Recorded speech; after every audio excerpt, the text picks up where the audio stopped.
are not the same thing. Then, boom, another bout of unconsciousness. But she's dragged into the kitchen of a saucy little drag queen called Mrs. Fieldmouse. Mrs. Fieldmouse is a bit of a sadist. That he was found stone cold frozen dead in the snow.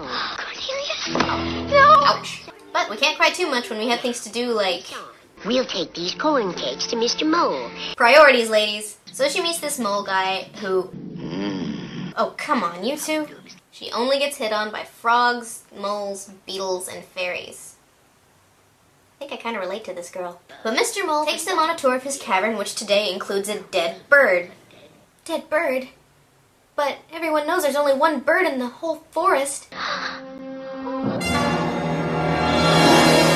are not dead, no. Thank God.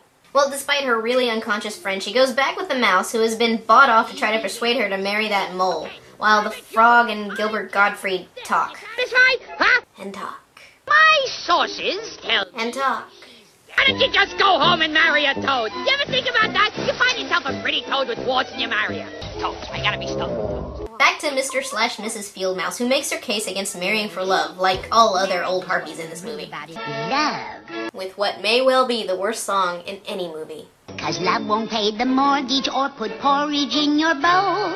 Dearie, marry the mole. Barry Manilow, you went to Juilliard for fuck's sake. Breath may be alarming, but he's charming for a troll. Dearie, marry the Bro, mole. Copacabana, what the hell is this shit? Romeo and Juliet were very much in love when they were wed. They honored every vow. So where are they now? They're dead. Dead. Very, very dead. Okay, so the mouse's argument, marrying for love is analogous to terminal illness. Marry the mole. So anyway, back to the self-pity party. We cannot do impossible things. Like get off lily pads, rollerblade, and make Rice Krispie treats. Get on my back. Get on my back. I will take you to the green... Oh, now he figures that out. So he pieces out, and Thumbelina decides to quote-unquote marry the mole. Nice hair. But during the ceremony, she gets assaulted by enough flashbacks to make her realize that she can't just marry the mole. She needs a man. Well, the fairy prince has been thawed by some bugs, and a fight scene ensues. The prince is once again conveniently put aside for a few more minutes, and Thumbelina manages to get out. Oh, great.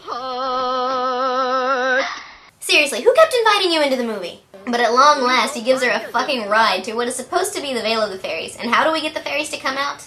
Sing, Thumbelina, sing! Of course. Her singing makes the spring come. Nice winter. It only lasted about a day and a half. Let's be practical.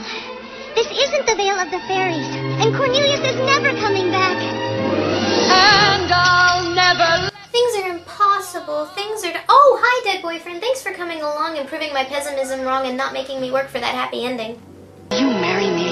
I will. The cumulative amount of time we spent together is about 5 minutes and 26 seconds. I will.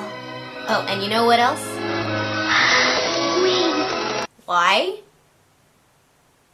'Cause. Oh, Jesus fuck. We even end fading to stained glass. Come on! That is just not allowed.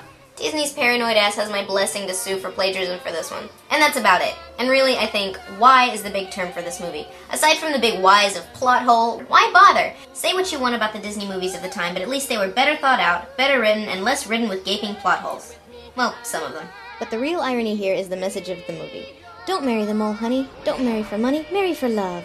But Don Bluth's real strength was always in how he differed from Disney. So what, I ask, does he think he's doing here? Marry the mole.